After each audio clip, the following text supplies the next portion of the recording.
I'm Todd Jones, recovering from 30 years as a sports writer. Thanks for joining me as I sit down with some of the best sports writers of our time who knew the greatest athletes and coaches and experienced firsthand some of the biggest sports moments of the past half century. We'll share stories behind the stories, some we've only told each other. Pull up a seat on Press Box Access. When Marla Ridenour began her journalism career in the mid-1970s, she was told that a woman couldn't write about sports played by men.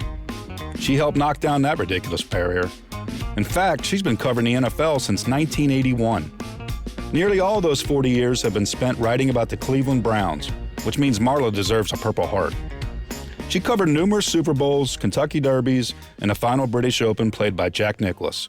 She's also been a longtime friend and a bright light of enthusiasm in a cynical business. Hey, Marla, welcome to the show. I'm so happy you're joining us. It's great to be here. It's an honor to join you. I love your idea. I don't know if honor is the correct word, maybe dishonor, but we appreciate the honor if you want to go there. I want to know, though, I'm a little confused. Is this the real Marla?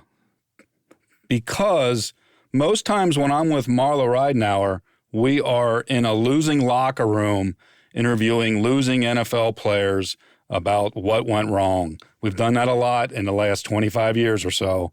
So this is the real Marla, right? Oh, yeah. But, if you want to get into a contest about winning percentages or losing percentages, I'm sure I probably still got you beat. Well, you started covering the Browns in 1981. I was hanging around with the Bengals since like the late 80s, and I covered a lot of Brown stuff too, although I actually wrote about the Browns. I didn't really cover them. But you and I were together with a lot of Ohio NFL teams. We saw a lot of losses. I mean, what is your career winning percentage, Marla? Well, the last time I figured it up, it was in the threes. But I would say threes. But I'd say the Browns have probably risen that to maybe the fours. When you go back to 1981, that's a lot of bad Browns right there. A lot of L's. Yeah. I mean, when you think about it, we were kind of like ATF agents. They would send us in to search for the black box, and we would figure that out, what happened to this crash. So we were providing a service in that regard, right? Right. But then you add in the fact that when I was at the Dayton Daily News, they took me off the Browns beat for like a year and a half. So I missed the end of the 85 season and 86 when they were 12-4. So that skews me down even farther. I like the fact that when the Browns moved, they sent you were in Columbus then, they sent you to cover the Bengals. And so you and I were on the same beat, and Dave Shula was the coach, and well, we all know how that went. Yeah, but that was fun. I mean, I still look at that, how much fun we had, and you could practically walk into assistant coaches, offices in Cincinnati. That's a thing of the past. I sort of look upon those days fondly, and standing with Mike Brown at practice, and chatting with him, and, Yeah, the access was great. Yeah, I'll say that. I do remember Jeff Blake, the quarterback, saying to me, why can't you write something positive? And I said, well, you have to win some games. I mean, what do you want me to write? Right. Again, we don't write about planes landing safely. So win some games. And you were like my shrink, right, in 96. You were like always the, Paul McCartney getting better all the time. And I was can't get any worse, John Lennon. So I appreciate all the money that I owe you for being my shrink. Well, that's okay. But hey, let's go to a more sunny time, a more sunny moment. We're going to have plenty of negativity to go over. But let's go to the British Open. In 2005, you and I both got to cover Jack Nicklaus's final British Open at St. Andrews, Scotland, and we were there for that. And I know it's a treasured moment in my own career. How does it stack up and what you got to cover? I'd say it's right up there with the biggest moments I've ever covered. I mean, you can talk about affirmed and Aladar Triple Crown and the drive and the fumble, and we can talk about those later. But we will. Don't worry. But just for the moment itself, although I did read a little bit of what I wrote this morning, kind of in a little diary I kept, and I really wasn't as emotional as I thought I was going to be. But it's obviously still like one of my most treasured memories from my career.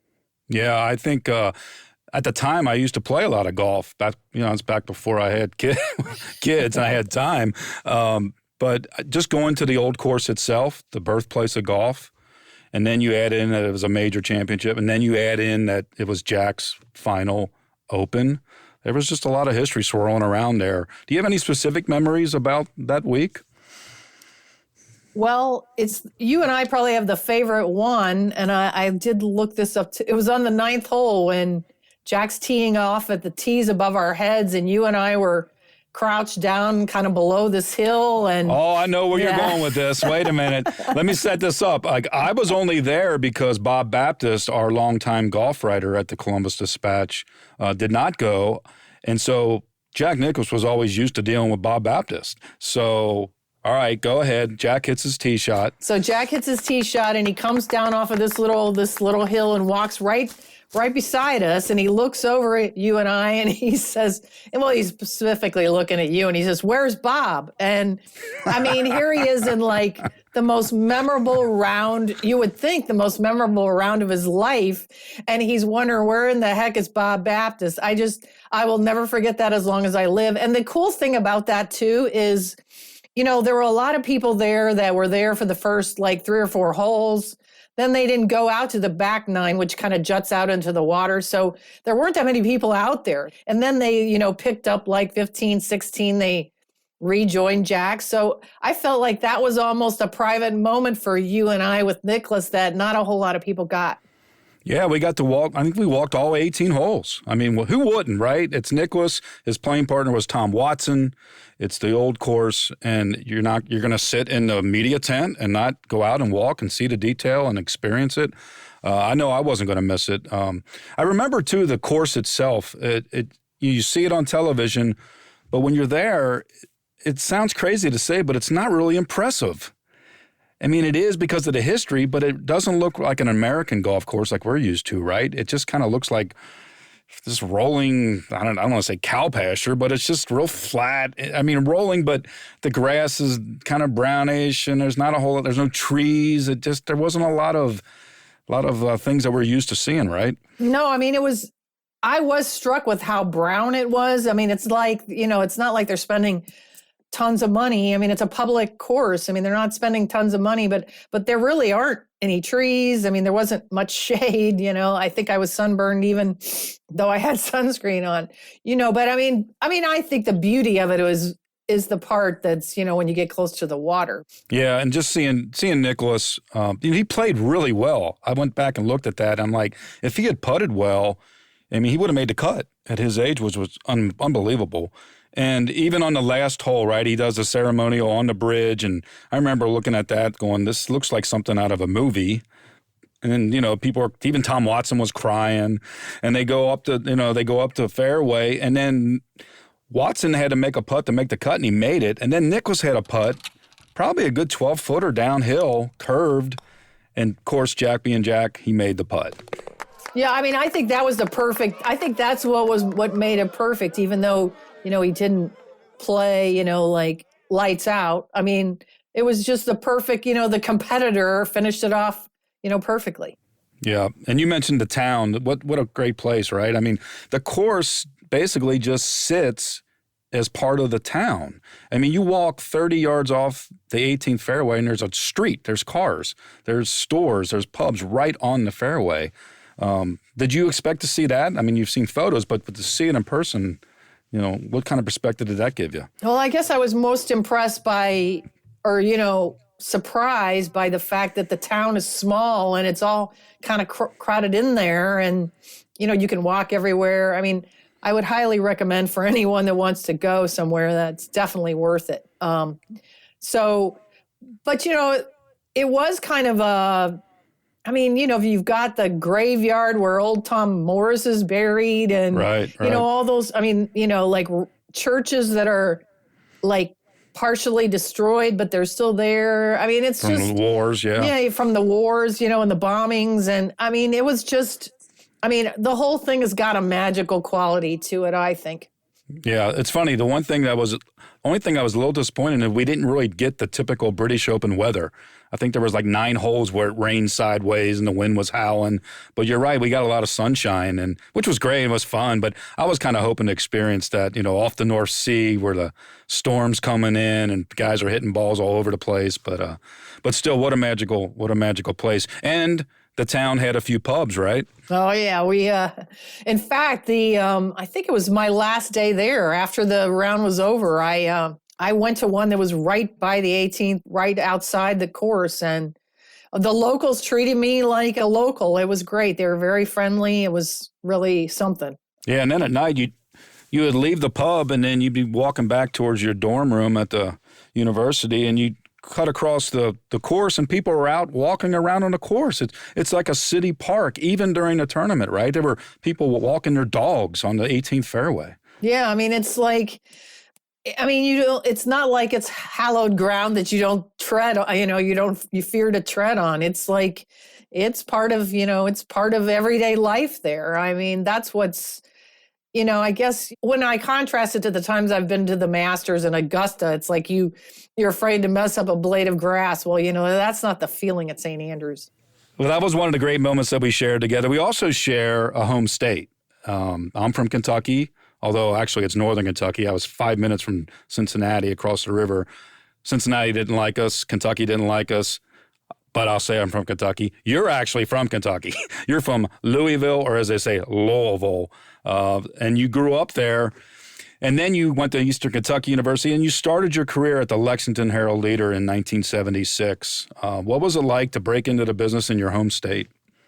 Well, I was lucky that I was one of the 3 finalists for the job. And even though I had like 1 semester to go in college, I lucked out and got the offer, so I had to do it. It was, nobody gets really to start their career at a major metropolitan daily. So, I really, really, was in the right place at the right time. Now, I only covered women's sports, basically. What's that?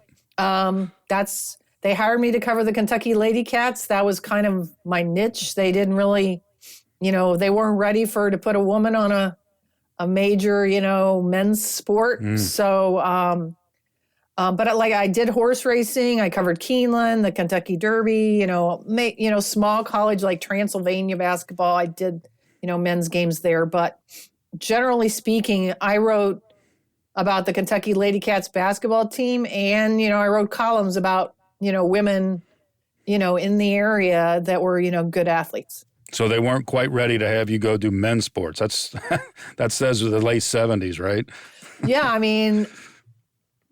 that's part of the reason I left there was I had, I thought I was ready, and there was some things said behind the scenes that they didn't think, women could do it. So that's when I came to Dayton Daily News in 1981, February of 81. And 6 months later, I was covering the Browns. So you did prove that you could do it. Certainly have throughout your career. But before you left there in Lexington, you did get to cover horse racing, the Kentucky Derby. You covered Affirmed and Alydar, all 3 Triple Crown races in '78. What was that like, especially that famous duel between, Affirmed and Alydar, who couldn't quite get Affirmed at the tape? It was the coolest part was the Derby one, because they wanted me inside the ropes by the finish line to kind of capture the celebration after the race. And you can't see the race. All you see is the horse's ears, basically, from, that perspective. But being there at the end, there was no hint at the Derby that this was going to be a historic Triple Crown where these 2 are dueling it out. But it was really special to be inside there, for the start of something. And then, the Preakness doesn't stick out as a memory, although it's cool because all the horses in the race are all in the same barn. So it's, it's very convenient. But Belmont Park, man, that is an eye opener. That's like a city. So it was really quite amazing to go to the Belmont. What was it like for you to cover not just the race day, but the week leading up to it? Well, it's definitely an incredibly different experience because you have to be there on the backstretch like between 6 and 7 in the morning. I mean, that's when all the interviews with the trainers and, occasionally the jockeys will stop by. I remember I did a story on Steve Cawthon being harder to interview than the horse. He was the jockey for Affirmed. He was tough, huh? Well, there was a picture in Sports Illustrated of him in a car, and I'm standing right by the window trying to get him to roll the window down, and he wouldn't roll the window down. That's why I ended up writing a column about it. But your work is done. Your interviews are done between like 6, 7, and 10 a.m. But I mean, it is cool because you see back then you would see like. I remember Jack Klugman used to own horses. I mean, you never knew what like TV or movie star or who was going to show up. You have these little scrums with the trainers, at their barn. And I don't know. And then I would always go to like some Porta-John and change clothes to go to the press box, so.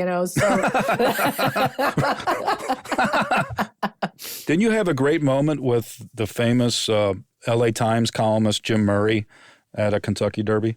Yeah, and I can't remember what year this was, but obviously Jim, he had seriously, issues with his eyesight. And so it's the post parade and he calls me out. You have like a little spot where you can sit like, out on the balcony. Now, I don't think that's where the press box is anymore, but it was right. No, it's not. It was overlooking the finish line. So he calls me out there and he tells me, he says, I want you to be my eyes for this and tell me what you see. So, wow. I'm saying, well, there's all these, military people, surrounding the track and this and that. And he's like, well, what military branch? And, like he's asking me questions like details, like what color are their uniforms or what are they wearing? And, so it was really, really, I feel so fortunate that I was introduced to him by my old boss, Cy Burek at the Dayton Daily, that, he trusted me enough to let me set the scene for him, so to speak. That's he's one of the legends of all time in this business. So. And you helped him with a column. Yeah, hopefully. I'm sure it was a great column if Jim Murray wrote it. And you helped with it. That's had to be great. You mentioned the Dayton Daily News, and you did go there in 1981 after 5 years in Lexington. And when you get to Dayton in 81, they give you the beat to cover the Cleveland Browns. And no woman had ever covered the Browns on a daily basis like that. Were you a story because of that?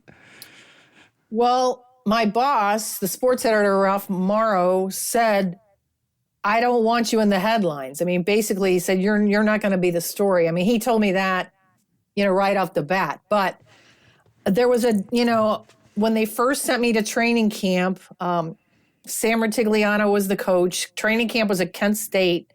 We're in this little tiny office of his. I swear to God, it was almost like a military base. It was so Spartan. But he lays out, he tells me, Art Modell has given approval that you're going to be able to go in the locker room. But he laid out like, this is how, you're going to have to behave. He says, I expect you what? He says, I expect you to behave like I would expect my daughter to behave. Oh, God. He's like, lays out all this. And he also says, when you're after games, I want you to yell woman in the locker room. He wanted you to yell that? Yeah. So, well, to set the scene for this, at Cleveland Stadium, there was a little post-game thing where the coach talked. He kind of stood up on a little soapbox thing, and everybody scrummed around. And then you open the door to that office, and you go right into the locker. There was a door that right into the locker room. It also opened right by the shower. So, anyway, he said, as soon as you walk through that door, I want you to yell woman in the locker room. So, I did that faithfully because, that was the parameters. I was holding up my end of the bargain. So this will be, if I ever write a book, this will be the first chapter. Years later, I'm on Venice Beach with a couple fellow journalists. One of them was my best friend from college. We run into a former Browns defensive lineman, Elvis Franks. And I mean, I didn't know him that well, but the first words out of his mouth when I introduced him to my friends is, let me tell you a story about Marla. Uh-oh. I have no idea what he's going to say. And he proceeds to tell me that all the guys that had lockers right by that door banded together, and they were all, as soon as they would hear me yell woman in the locker room, they would drop their towels at the same time. Oh. But after several weeks of doing this, they gave up because I never noticed. Wasn't there a time where you were covering a Browns game in Cincinnati when they weren't going to let you, somebody wasn't going to let you in, but like a Browns equipment guy or somebody came to the defense? That actually might have been the first season, my first season on the beat. I'm in the Browns locker room in Cincinnati and the guy, like one of the cops, security guards, whatever he was, like is trying to throw me out because the Bengals wouldn't let, women in their side. So this is in Cincinnati, the game. Yeah, the game's in Cincinnati, but the guy's, like I said, ready to toss me, and then the equipment guy says, she's with us. His name was Chuck Cusick. I owe him forever. He really came to my defense because he saw what was happening. He's picking up the dirty towels and came right over there and said, she's with us. So, good for really Chuck. Good. There were people, right, that did see the absurdity of it all and just tried to help.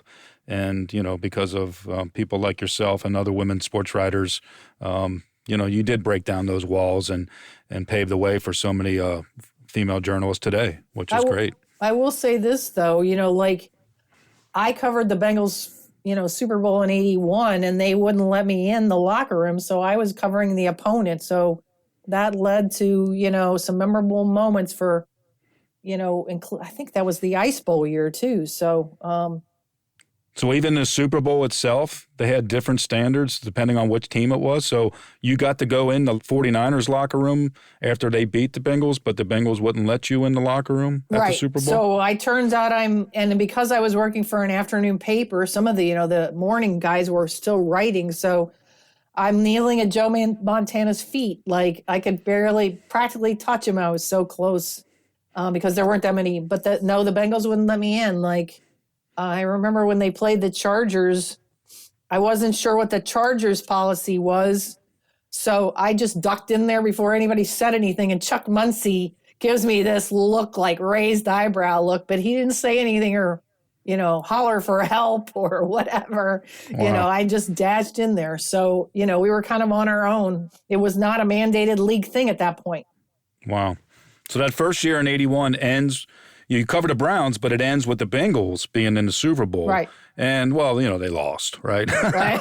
but here's the thing that's funny when you look back on the NFL in Ohio in the 1980s. That was a great decade. The Bengals went to 2 Super Bowls. The Browns went to 3 AFC championship games. Now, granted, the teams combined to go over 5 in those games, but those are pretty good teams. You had Bernie and Boomer, and, they had a lot of talent. That must have been a fun time to cover the NFL in the 1980s, right? Oh, yeah. I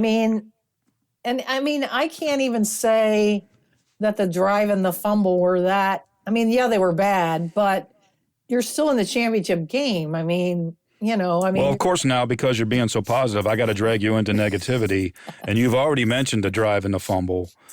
And I want to know what it was like to be at those 2 historic games. 1986 AFC championship game.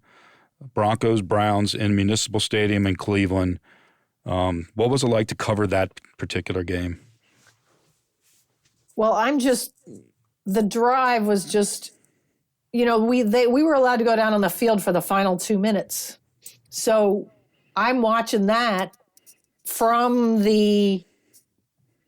let's just say the 30-yard line when the Broncos are driving my way.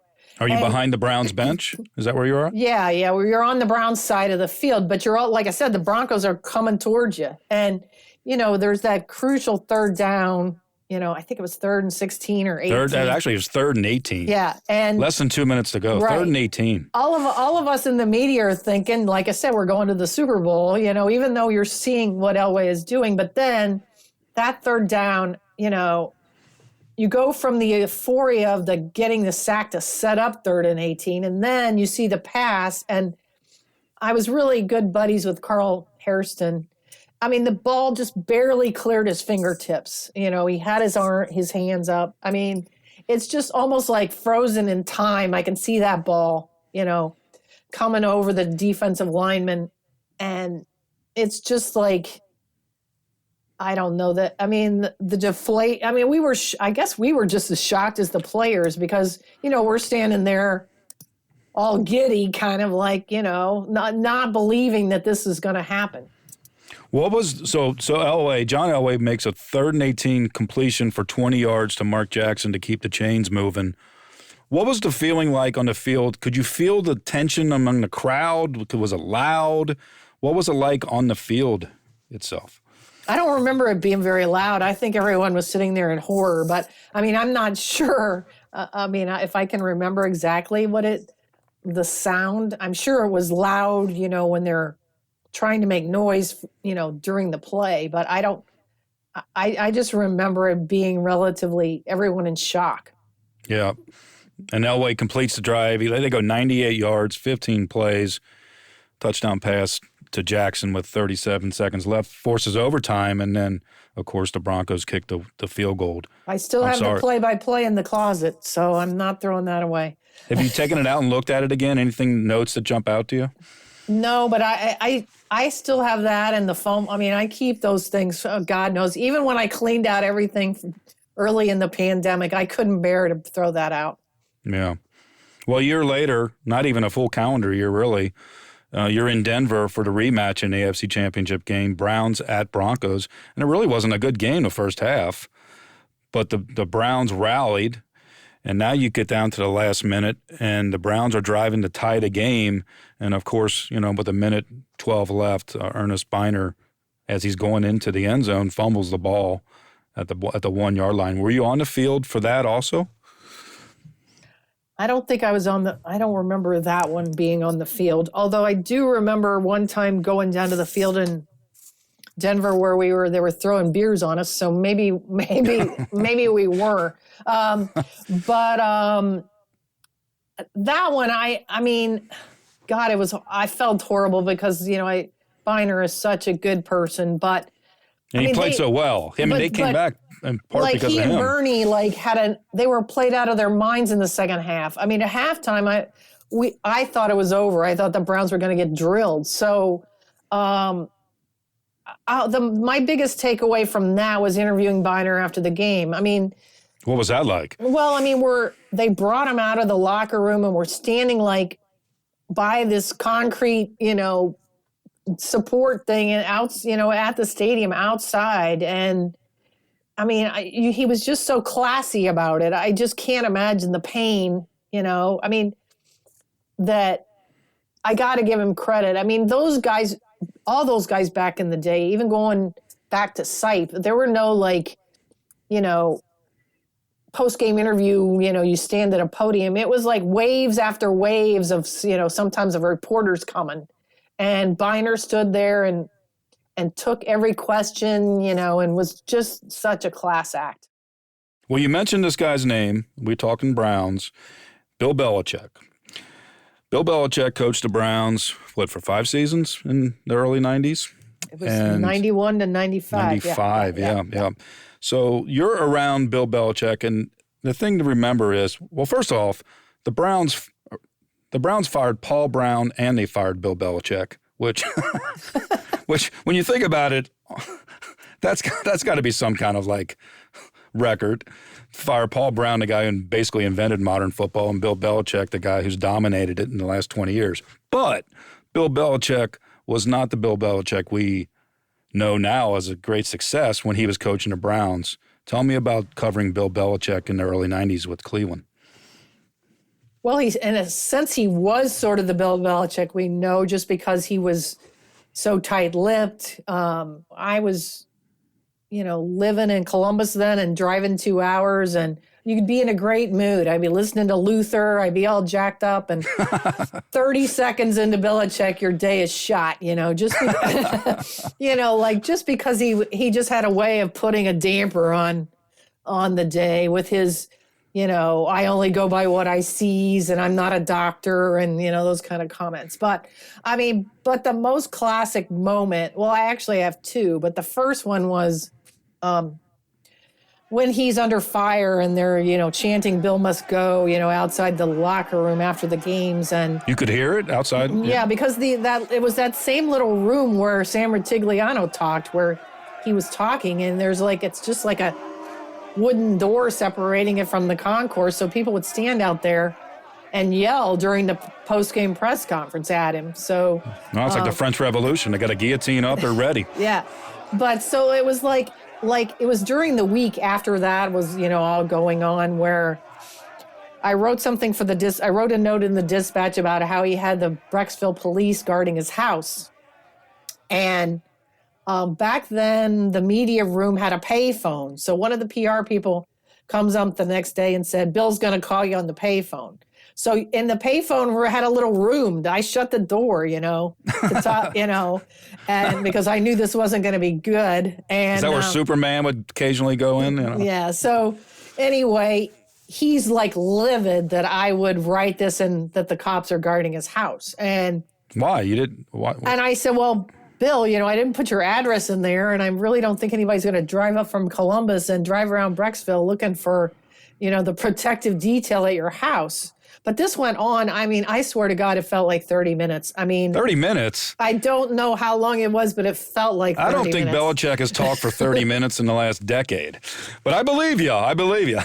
He never says anything, but he's haranguing you for 30 minutes? It seemed like forever. All I know is I'm trying to figure out how am I going to get off the phone with him and be respectful. I just can't.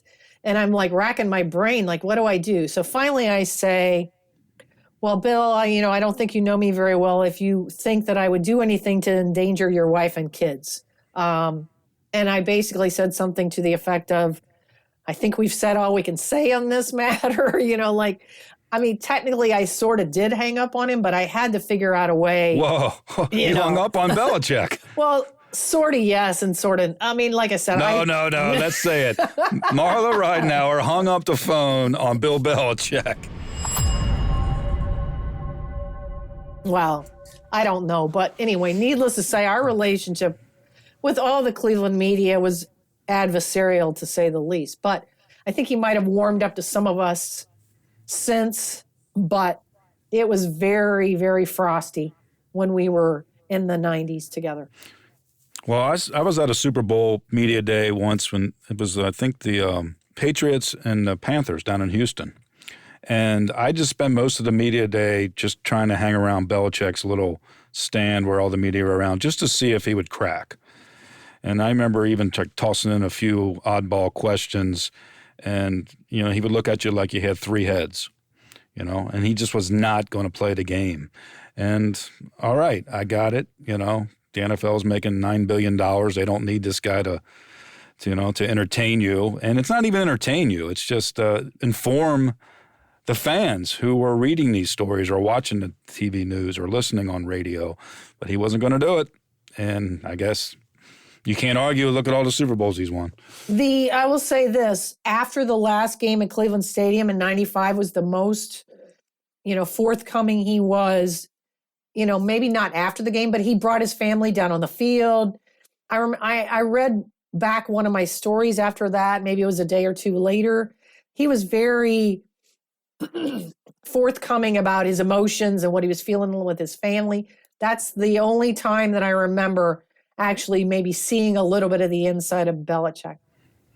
So that was the day in December of 1995. It's a horrible day in Cleveland sports history, and I'm sorry, Browns fans, I keep bringing up these bad things, but, it was Marla. Marla was there. I can't help it. I got to ask her about it. But during that season, the Browns got off to a decent start, and then news leaked that Art Modell was going to move the team to Baltimore, and everything went to hell. And it led up to the final game at Memorial Stadium where the Browns, they ended up beating the Bengals, of course. But you were there. And at the time, there was not this deal that the Browns were going to get to retain the colors and everything, right? In the history, it was like this was the last game for the Cleveland Browns. What was it like at Memorial Stadium? There was no deal done yet about, everyone thought this was it. I mean, my memories, most vivid memories of that are being down on the field at the end of the game. It was, the people are throwing stuff, unscrewing seats and throwing stuff onto the field. And I mean, I really did think they were going to burn the place down. I mean, were things landing near you? Well, I mean, in the end zone and, that kind of thing. And when you think back to the day when they're throwing batteries, well, this could have hurt somebody, and I remember looking over, in sort of the tunnel areas on both sides of the dog pound, there were these chain link fences that's all there is between the field and the fans. And I'm thinking they're going to bust this fence down. I mean, people snuck in, tools and stuff, they're going to climb it, I thought it was going to be utter mayhem, at the end of that game. I really did. I mean, I literally was scared for what was going to happen, to the players, to anyone who was out there. But then, the players, when it was over, they went down to the dog pound and they all shook hands and talked to the people. I mean, that really diffused what I thought was going to be a very ugly situation. Yeah, it ended up being a very touching scene because it really displayed the love between the team and the players and the fans. And I think you're right. I think it diffused a moment. Yeah, I mean, because that was almost every guy on the team was down there talking to, these diehard people who have been, sitting there for, so long. But I still have a piece of a broken seat that I picked up on the way out that day. It's got the number 16 on it and it's all cracked and broken. And it's a wooden seat? You have it? It's a piece of a wooden, just one slat of a seat with the number on it, just because I wanted to remember the day. And I also have a thing framed from the mayor that they even put these on our seats in the press box it was like a little warning thing about how they wanted you to behave and don't disgrace the city of Cleveland by our behavior today. And I have I think they disgraced the city of Cleveland by taking the team away. Well, yeah, I mean, he had a lot to do with it. So, but anyway, I saved that. Those are my two mementos. And then I also have, after the place closed down, the PR department gave us a plaque where it's got light bulbs that were in the scoreboard. It's kind of a cool thing. So, wow. Yeah. Those are all in my office. It's quite a kind of a cherished mementos from that day. Yeah. I mean, you could actually hear people dismantling the stadium, right? You could hear saws. Yeah. I mean, you could hear saws and people snuck. I guess I shouldn't be surprised because they used to sneak kegs of beer in little dog houses and take them to the dog pound. So I'm not surprised I'm not surprised that they, snuck that stuff in. But I mean, it was dark and gray and eerie and frightening in my opinion. And I think, if anything, the love between Cleveland and the Browns is really something special. I mean, you've been covering that team and around that team pretty much every year, just about since 1981. What is it about that relationship between that football team and that city? Well, I think it's more about the blue collar work ethic, the, battling, this decades-long fight to get back to the Jim Brown glory days. I mean, it's just there's always been kind of that hard scrabble mentality around the team that they're not, there's been some divas, but that's not the general mentality. It's just, but these people are so invested. I mean, I remember doing a story one time about a guy who punched a hole in his wall during the drive, and it's still there, he put a frame around it like Keith Moon or something. Yeah, it's got I think the girl who told me this said her dad hung a picture or a mirror or something over the hole, but it was still there, just the passion that you don't want to squelch that passion. And, I think the players appreciate that. The coaches appreciate that.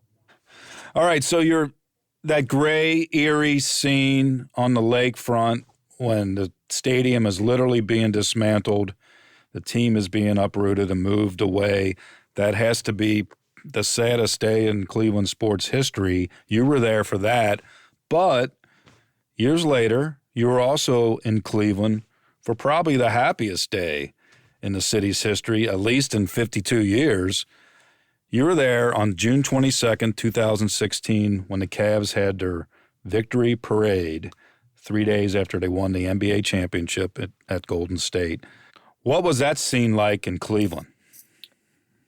Well, I mean, I'm still sort of amazed that there were no barricades on the street. I mean, it was, and I have to set this up because, I wasn't the beat person. I was covering the team with Jason Lloyd, but they were only allow a few of us to follow LeBron's car during the parade. And Jason decided he was going to stay at the end, kind of in this little media pen where they were having the ceremony, and he let me follow LeBron's car. So I walked, it took forever. I mean, the car was inching along, but. So you're right behind LeBron James's car, like Secret Service or something. Well, right. I mean, I have a picture in my office. I'm looking at it right now where, I'm like in the third row behind LeBron, the bumper of the car, the whole way.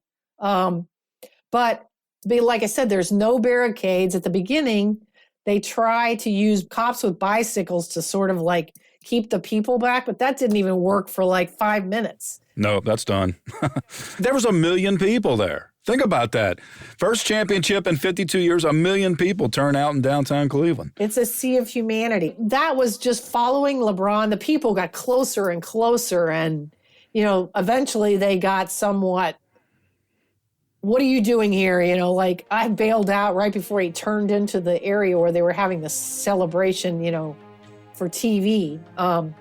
But it was just, I mean, it was like everybody was so like together as one. There was no, obviously they all wanted a picture of LeBron. So it was no wonder there was such a crush. But, there was people that came from like Texas and, God, everywhere, all over the country just for this moment. I mean, you could have had more than 1 million people.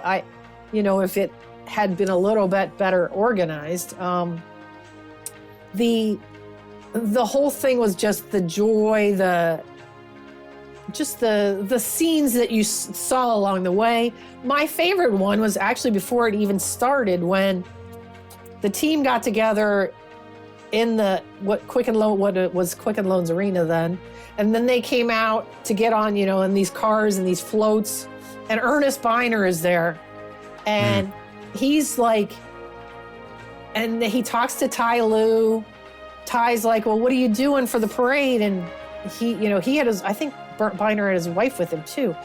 Ty invites them to ride on their flatbed. So he invited, great. I mean, that was just such a moment. Like, I felt like there were so many ghosts of Cleveland erased, like the drive and the fumble and the shot. And I just felt like that when I was so cool to see Lou invite Biner up there for that, just to help him, get over this, and enjoy the euphoria that he really wanted in Cleveland. To me, that was probably my favorite moment. Right, yeah. That historic comeback down 3-1 to come back like that and win that title, the first one in 52 years for the city. What a great moment.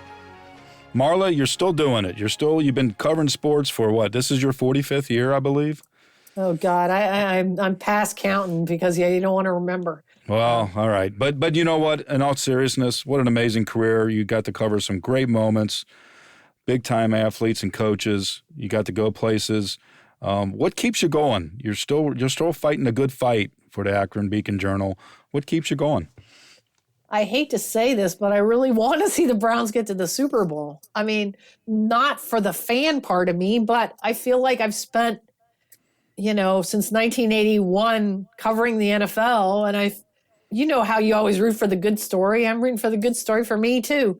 Well, that was always the answer, right? Somebody says, do you root? And you're like, I root for myself. Right. Especially on deadline, whatever the best, easiest story right now, that's who I'm rooting for. But things do not come full circle in life. I know that, but I'm still, I don't want to walk away when they seem to finally be turning it around. So, we'll see if all the demands of online journalism and late nights and everything, we'll see if I can make it. Well, thanks a lot, Marta. We really appreciate it, and we wish you all the best. It's been a lot of fun to recount some great moments in your career.